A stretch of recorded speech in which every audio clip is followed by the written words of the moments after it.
Hello everyone, जैसा कि आप सबको पता है आज हमारा कॉन्सेप्ट है एवोगैड्रोस हाइपोथेसिस। तो एवोगैड्रोस हाइपोथेसिस में हुआ यूँ कि केमिकल कॉम्बिनेशन के 5 लॉज, जिनमें से एक लॉ था Gay-Lussac's law of gaseous volume, जो कि हमें बताता है कि gases combines with one another in a simple ratio by volume, जबकि डाल्टन्स एटॉमिक थ्योरी के according elements combine with one another in a simple whole number ratio, atomic ratio, to form compounds.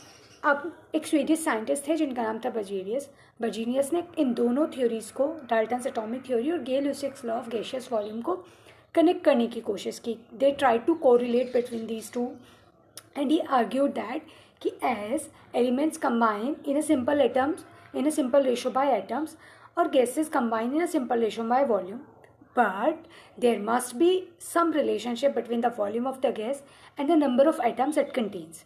Okay तो इसके बाद Berzelius ने अपनी एक hypothesis दी जिसको Berzelius hypothesis के नाम से जाना जाता है। बर्जीलियस हाइपोथेसिस के अकॉर्डिंग स्टेटमेंट था कि equal amount of all the gases under similar condition of temperature and pressure contain equal number of atoms.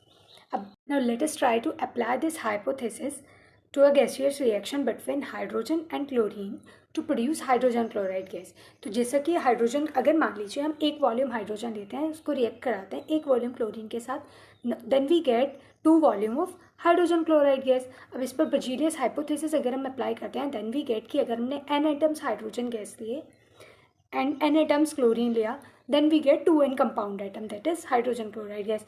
अब एक सिंपल मैथ लगाकर थ्रू आउट इस रिएक्शन को अगर 2n से हम डिवाइड करते हैं, then we get कि half atom of hydrogen react with half atom of chlorine and we get 1 atom of hydrogen chloride gas.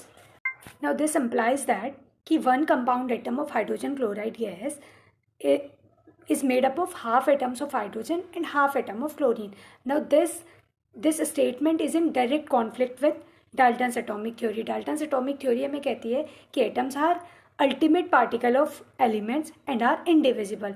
So due to the direct conflict with Dalton's atomic theory, Berzelius hypothesis totally rejected. उसके बाद entry होती है Italian scientist Avogadro की, जिन्होंने हमें matter के दोनों particles, atoms और मॉलिक्यूल्स के बारे में बहुत ही क्लियरली बताया। उनके according atoms are the smallest particle of an element which can take part in a chemical reaction. It may or may not be capable of independent existence, जबकि molecules is the smallest particle of an element or a compound which is capable of independent existence। तो Avogadro के according atom का जो, किसी भी gas का जो smallest particle exist करता है इंडिपेंडेंटली, वो एक मॉलिक्यूल होगा, ना कि कोई atom. And the volume of gas must be related to the number of molecules present in it rather than the atom. उसके बाद एवोगैड्रो ने दी अपनी हाइपोथेसिस, जिसको हम एवोगैड्रोस हाइपोथेसिस के नाम से जानते हैं। According to Avogadro's hypothesis, equal volume of all the gases under similar condition of temperature and pressure contain equal number of molecules.